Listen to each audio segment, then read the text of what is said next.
We got our squash down. It was starting to get a little light feathered because it was going super root bound in the cell tray. So I planted it. Hopefully it doesn't get too cold out here because it's been dropping down pretty low into the nighttime. So hopefully they do okay. They're little.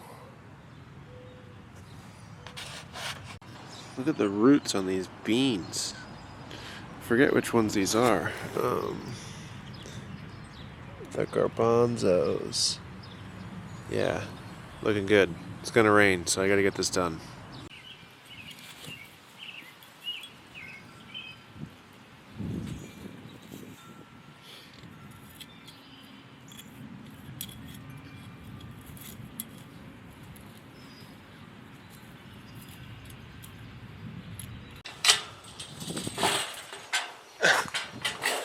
Bud knows.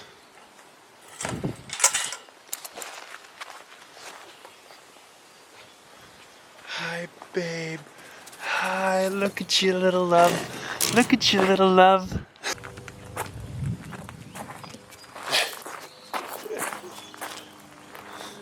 Come here, buddy. Good boy. We have a skunk problem. Yeah, we saw the little bugger. Broad daylight. Shannon's been tracking him throughout the day, and we've been kind of having to let the dogs out in accordance to not cross paths with him, or her.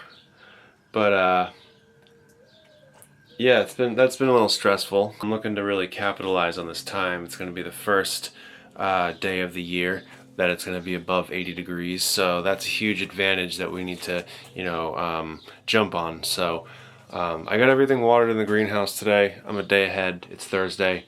Yeah, everything looks really good. Take this cover off this greenhouse. Skunk Girl came to see me. Skunk Girl's gonna help me. I don't think it stinks too bad. I think you're lucky, girl.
And then it's already happening.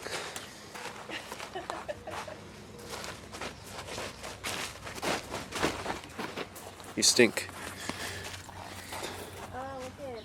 So this morning, there's been a skunk really local to the area, and it's been passing through our yard every morning and every afternoon. And Shannon thinks it bunkers down around like 4 p.m. and it goes under the shed, and that's where it lives. But all day this thing's out roaming and just doing its thing, and then it comes in at like, I think she said between 2 and 4 every day, and it doesn't come back out till the next morning. We've been piecing up everything together to kind of tie off where all the gaps are for the skunk to get under the shed in the first place. So we were all ready to go, and then this morning while we were having coffee, we had the window cracked and Halia jumped out, as the skunk was walking across the yard. So rewind. She and Coda saw the skunk start to enter the backyard. I just thought that they, were barking at a squirrel like they normally do every morning. It's not typically coming out at this particular time that it did this morning. So, um, you know, we hear them start to kind of tweak. I was just happening to be walking through the kitchen at the time when they saw it, and I caught wind of it in my peripheral, and Halia just beelined it right out the window, and I jumped out the window after her, and I hit my head pretty good, and I got some bruising like over here, but we're 100%, and she got sprayed.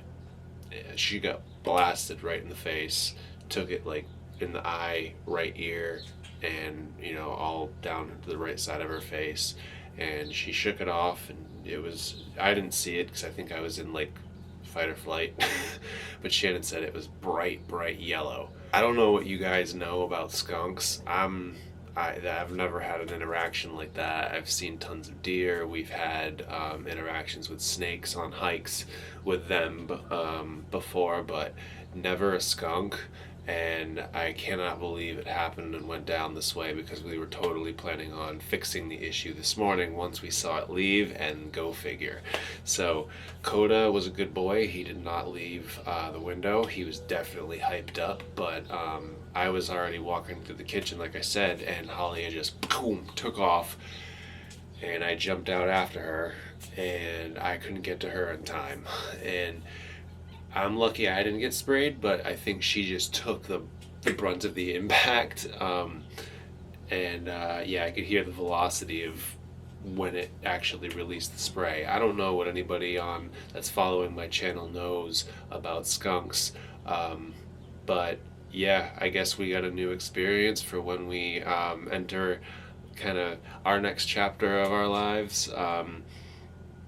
It's going to be interesting to see how the dogs do in the woods and on a bigger property eventually. Yeah, it was a total experience, that's for sure. I'm sure that everybody's probably wondering what we used to clean them. I'm going to show the products that we used.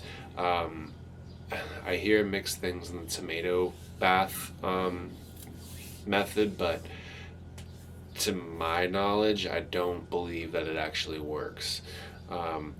Holly only got hit in the face area, so the rest of her body, like mainly on her fur coat, doesn't really smell. So the one thing you want to know is to not get them wet. If you get them wet, you seep the oils deeper into the skin.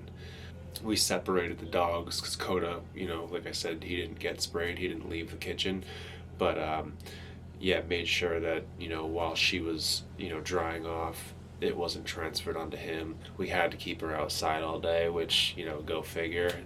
Couldn't be a better dog to have to just stay outside all day, just to avoid transferring the smell into any cloth within the house. Everything really does smell right now. I freaked out. I know, I woke up a lot of people around us probably, but it just happened so fast. It's crazy. Huskies are amazing. I that's why I love them, is just for how responsive and such a crazy prey drive. She did respond to me, but the recall, I don't think, outweighed the hype.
that one, man.